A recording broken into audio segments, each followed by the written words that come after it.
Alors oui, c'est un bilan qui a une longue histoire. Euh, les premiers bilans de biologie fonctionnelle ont été faits dans les années 1930 aux États-Unis par un médecin qui s'appelait Henshaw, et puis ça a été repris après en Belgique par le docteur Paul Henry, puis après en France par différentes autres équipes médicales, et évidemment, si vous voulez, on a utilisé des tests qui étaient extrêmement classiques, et puis on les a optimisés petit à petit, et puis on a utilisé des machines de plus en plus performantes, et des techniques de calcul statistique, et puis de différents systèmes informatiques pour vraiment avoir un rapport signal-bruit qui soit suffisamment performant pour que les bilans soient parfaitement stables, reproductibles et quantitativement et qualitativement fiables.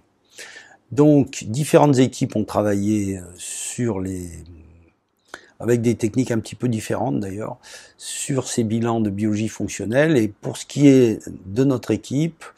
à MyBiobox, on a maintenant plus de 120 000 bilans en mémoire et sur plus de 100 médecins utilisateurs en Europe. Donc on maîtrise très très bien la méthode et on est en train de développer tout un tas d'études big data sur ces données pour pouvoir éclairer les situations cliniques qui ne sont pas encore très nettes. Pour vous donner un exemple, l'année dernière, on a fait une étude sur 50 cas de maladie de Lyme, et on a bien mis en évidence que la maladie de Lyme, qui actuellement n'est traitée que par l'antibiothérapie, nécessitait un accompagnement immunologique,